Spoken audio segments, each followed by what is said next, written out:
ظاہر ہونے لگ جائے، پھر اپنے ایمان پر غور کریں کہ ہم اللہ کے وعدے پر راضی ہیں یا ناراض ہیں۔ اور جو اللہ کے وعدے پر ناراض ہوتا ہے اللہ رب العالمین اس سے پھر کیا کرتے ہیں، یعنی اس کو اپنی رحمتوں سے محروم کر دیتے ہیں۔ ظاہر ہے وہ اللہ کا نہیں ہے، جس کو اللہ کا وعدہ ہی نہیں پسند آیا۔ قرآن کہتا ہے لا تبطلوا اعمالکم، تمہیں اللہ کی بات پسند نہیں آتی، اگر اپنے اعمال لے کر آتے ہو، اپنے اقوال لے کر آتے ہو، وہ باطل ہیں، دنیا میں جتنا مرضی اس کو اچھا سمجھو۔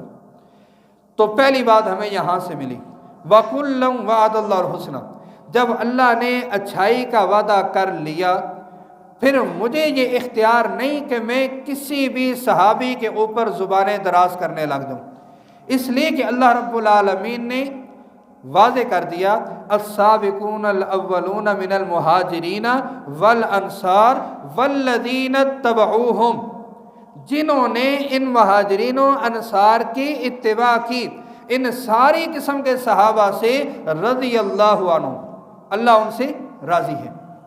جب اللہ راضی ہے، اللہ نے وعدہ بھی اچھائی کا کر لیا، پھر مجھے اور آپ کو یا کسی مسلمان کو یہ جرت نہیں ہو سکتی کہ وہ حضرت معاویہ رضی اللہ تعالیٰ عنہ کے بارے میں باتیں کریں۔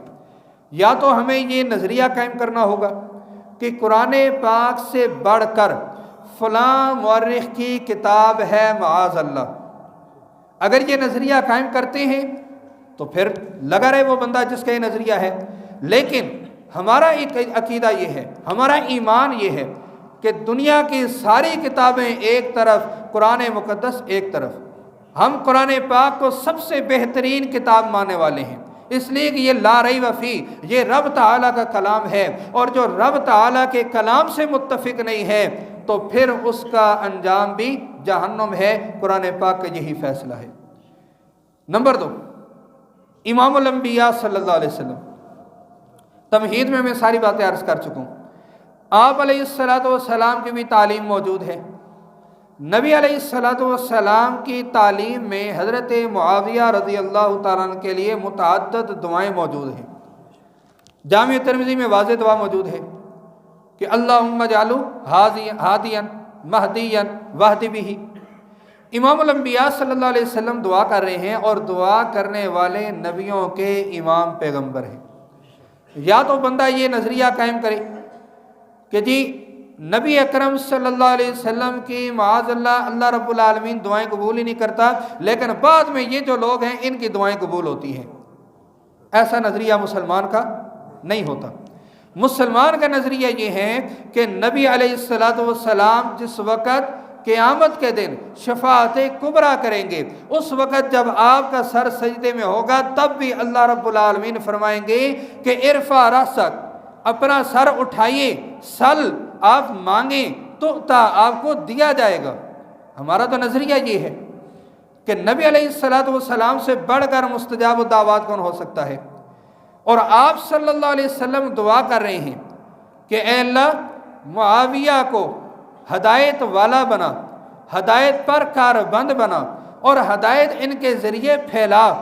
اور ہم یہ نظریہ قائم کر لیں نہیں چونکہ فلاں مورخ نے لکھا ہے لہٰذا یہ دعا بھی نہیں ہے، ہم نہیں مانتے، یہ نظریہ ہمارا نہیں ہو سکتا۔ امام الانبیاء صلی اللہ علیہ وسلم دعا دے رہے ہیں کہ اللہم علمہ الکتاب والحساب، کہ اللہ معاویہ کو کتاب کا علم عطا کر۔ کیا مطلب؟ ناظرہ پڑھنا سکھا؟ نہیں، کتاب کا علم مطلب کہ کتاب کے اسرار و رموز عطا فرما۔ فرمایا حضرت معاویہ کو حساب کا علم عطا فرما، کیوں کہ جب حساب کا علم ان کو آئے گا، حکمرانی میں اگر یہ آتے ہیں، یہ اشارہ ہے امام الانبیاء صلی اللہ علیہ وسلم کا، حضرت معاویہ جس وقت حکمرانی میں آئیں گے تو اے اللہ ان کو حساب کا علم اگر ہوگا تو یہ انصاف کو قائم کر سکیں گے، یہ مسلمان معاشرے کو آگے لے کر جائیں گے۔ اور پھر اس کو تاریخ کے پہلو میں دیکھیں، کون حکمران ہے کہ جس نے 19 سال حکومت کی ہو اور 65 لاکھ کم و بیش مربع میل پر اسلام کا علم لہرایا ہو؟ یہ واحد حضرت معاویہ رضی اللہ تعالیٰ نے۔ لوگوں کو پریشانی اس بنیاد پر ہے، اور ہم تو امام الانبیاء صلی اللہ علیہ وسلم کے ان فرامین کو بھی مانتے ہیں۔ امام الانبیاء صلی اللہ علیہ وسلم نے جب فتح مکہ ہوا، کتنے صحابہ تھے ساتھ؟ 10,000 صحابہ۔ 10,000 صحابہ کرام مدینہ منورہ سے چلے فتح مکہ کے لیے، مکہ فتح ہو گیا، وہ 10,000 صحابہ موجود ہیں، ان میں بدری صحابہ بھی موجود ہیں، کیونکہ غزوہ بدر مدنی زندگی میں ہوا ہے نا، بدری صحابہ بھی موجود ہیں، جو احد کے اندر صحابہ بچ گئے وہ بھی موجود ہیں، صلح حدیبیہ والے بھی موجود ہیں، اور فتح مکہ سے پہلے جس کا ذکر قرآن پاک میں آیا لقد رضی اللہ عن المؤمنین اذ یبایعونک تحت الشجرہ، وہ اصحاب شجرہ بھی موجود ہیں، وہ اصحاب شجرہ بھی موجود ہیں جن کی رضاعت کا اعلان اللہ نے قرآن مقدس میں کر دیا، لقد رضی اللہ عن المؤمنین، اللہ ایمان والوں سے راضی ہے، وہ اصحاب شجرہ بھی موجود ہیں۔ کیوں؟ اس لیے کہ یہ بیعت رضوان صلح حدیبیہ کے بعد ہوئی، اور بلکہ صلح حدیبیہ کا پیش خیمہ بنی۔ اب یہ 6-7 ہجری کی بات ہے، اور فتح مکہ کب ہوا؟ سن 8 ہجری میں۔ سن 8 ہجری میں یہ سارے کے سارے کیا ہیں؟ موجود ہیں۔ لیکن امام الانبیاء صلی اللہ علیہ وسلم نے جب مکہ فتح ہوا ایک گھر کا انتخاب کیا، فرمایا کہ جو بندہ بھی حضرت سفیان کے بارے میں فرمایا، سفیان رضی اللہ تعالیٰ عنہ کے بارے، ابو سفیان کے گھر میں جو بندہ چلا گیا اس کو امان مل گئی۔ یہ گھرانہ کس کا انتخاب کرتا ہے؟ امام الانبیاء صلی اللہ علیہ وسلم۔ آپ صلی اللہ علیہ وسلم، حالانکہ یہ سارے صحابہ موجود ہیں، لیکن آپ صلی اللہ علیہ وسلم نے اپنی بصیرت کی بنیاد پر، اپنی نبوت کی فراست کی بنیاد پر ایک گھرانے کا انتخاب کیا کہ جو بندہ بھی ابو سفیان کے گھر میں پناہ لے گا اس کو پناہ مل جائے گی۔ یہ حضرت ابو سفیان رضی اللہ تعالیٰ عنہ، یہ حضرت معاویہ رضی اللہ تعالیٰ عنہ کے والد ہیں۔ یہ گھرانے کی عظمت ہے۔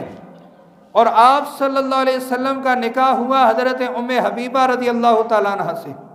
قرآن پاک کیا کہتا ہے کہ نبی کی بیویاں کیا ہیں؟ وَأَزْوَاجُهُ أُمَّهَاتُهُمْ، نبی کی بیویاں، نبی کی زوجات وہ امت کی مائیں ہیں، مومنین کی کیا ہیں؟ مائیں ہیں۔ اور ماں کا درجہ ملا حضرت ام حبیبہ کو۔ حضرت ام حبیبہ رضی اللہ تعالیٰ عنہ وہ صحابیہ ہیں، وہ زوجہ ہیں امام الانبیاء صلی اللہ علیہ وسلم کی۔ سب سے زیادہ حق مہر امام الانبیاء صلی اللہ علیہ وسلم کا ان کے حق میں مقرر ہوا تھا، اور یہ حضرت معاویہ کی ہمشیرہ ہیں۔ یہ حضرت معاویہ سے رشتہ داریاں ہیں آپ صلی اللہ علیہ وسلم کی، تو ہم آپ صلی اللہ علیہ وسلم کی ان رشتہ داریوں کا بھی احترام کرتے ہیں۔ ہم امام الانبیاء صلی اللہ علیہ وسلم کے انتخاب کا بھی احترام کرتے ہیں۔ ہم امام الانبیاء صلی اللہ علیہ وسلم کی دعاؤں کا بھی احترام کرتے ہیں۔ اس لیے ہم کہتے ہیں کہ حضرت معاویہ رضی اللہ تعالیٰ عنہ وہ صحابی رسول بھی ہیں، وہ مکاتب وحی بھی ہیں، اور وہ امام الانبیاء صلی اللہ علیہ وسلم کے زوجہ کے بھائی بھی ہیں، اور امت کے ماموں بھی ہیں۔ یہ اس بنیاد پر کہا جاتا ہے۔ ویسے نہیں انسان ہوا میں جو ہے وہ ہوائی چھرے جو ہے اڑاتا، یہ ہمارا ایمان قرآن و سنت کے عین مطابق ہے۔ تیسرا درجہ آتا ہے صحابیت کا۔ حضرت عمر فاروق رضی اللہ تعالیٰ عنہ کی خلافت کوئی ڈھکی چھپی نہیں ہے۔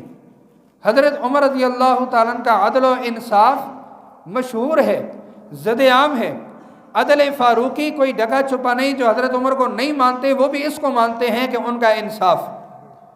تو حضرت عمر رضی اللہ تعالیٰ عنہ کا ایک طریقہ کار تھا، وہ زیادہ عرصے تک کسی بھی ایک بندے کو ایک سیٹ نہیں دیتے تھے، گورنری کی سیٹ زیادہ عرصے تک کسی کو نہیں دی۔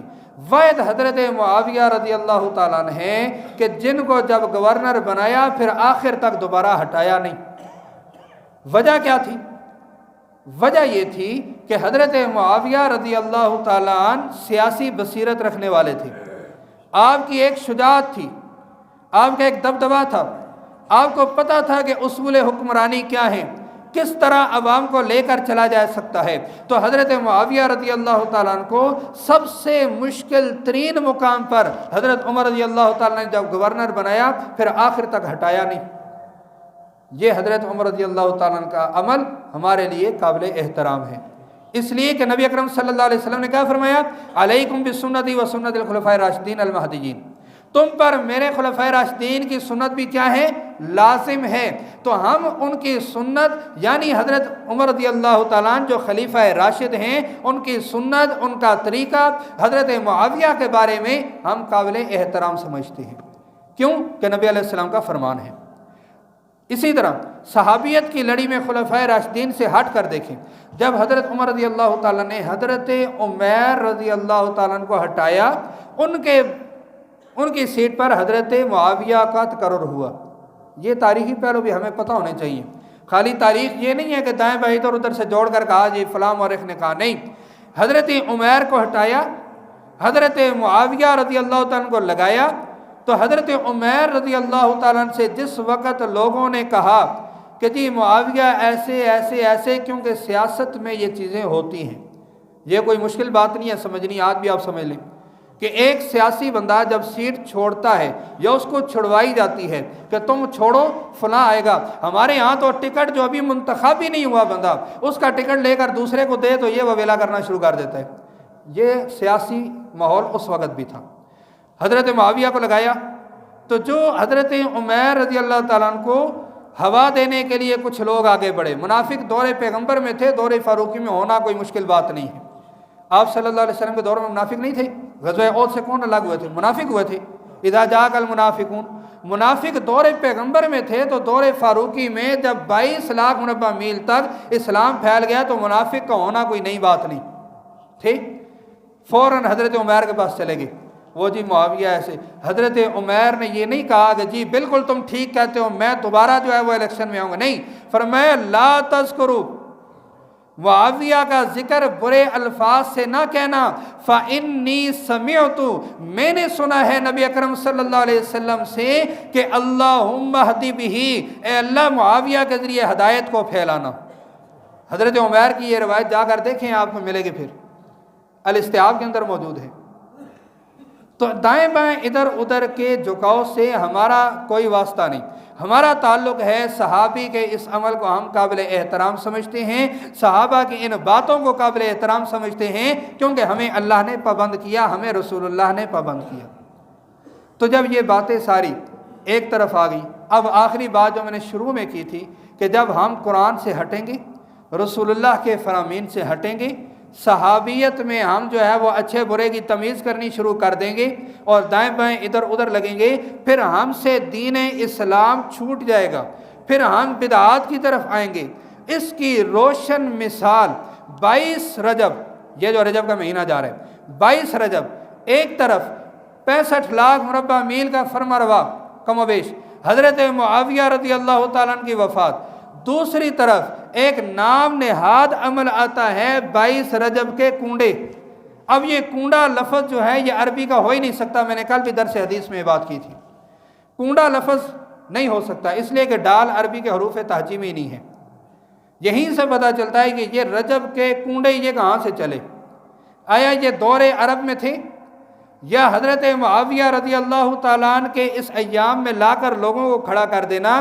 یاد رکھیں جب بھی دین سے انحراف ہوگا بدعات کا راستہ کھلتا ہے، یہ بھی ایک بدعت ہے کہ جس کو لایا گیا، اور اس جو رجب کے کنڈے ہیں 22 رجب کے کنڈے، ان کی حقیقت جا کر آپ دیکھیں کہ یہ وہ کرتے کیوں ہیں۔ اب ہمارے ہاں اس کو ایک دوسرا نام دیا، یہ جی ختم شریف ہے، یاد رکھیں کہ پھر ختم شریف نہیں ہوتا، اس کو دوسرے الفاظ میں بدعت کہا جاتا ہے، اس لیے کہ جس چیز کا دین میں ثبوت ہی نہیں، نہ قرآن پاک میں نہ پیغمبر علیہ السلام کے فرمان میں، اس کو قابل ثواب کیسے تصور کیا جا سکتا ہے۔ یہ وہ مقدمہ ہے جو میں ابتدا سے ذکر کر رہا ہوں۔ ہمارا موقف ہے، ہم قرآن کو سب سے بہترین کتاب مانتے ہیں، ہم امام الانبیاء صلی اللہ علیہ وسلم کے فرمان کو سب سے بہترین فرمان مانتے ہیں، اور ہم حضرات صحابہ اکرام کو سب سے بہترین جماعت مانتے ہیں۔ اس لیے ہم قرآن میں اللہ کے فیصلے کا بھی ایمان کی حد تک احترام کرتے ہیں، ہم رسول اللہ صلی اللہ علیہ وسلم کی دعاؤں کا بھی ایمان کی حد تک احترام کرتے ہیں، اور ہم حضرات صحابہ کرام کے فیصلوں کو بھی سر آنکھوں پہ رکھتے ہیں، اس لیے کہ ہم اہل سنت والجماعت ہیں، یعنی ہم سنت کو بھی مانتے ہیں، جماعت صحابہ کو بھی مانتے ہیں۔ جو نہیں مانتا وہ دائیں بائیں پھرتا رہے، اس سے ہمیں پھر کوئی غرض نہیں، اس لیے کہ ہمارا کام ہے پہنچانا، ہمارا کام منوانا نہیں ہے۔ اللہ رب العالمین سمجھنے کی عمل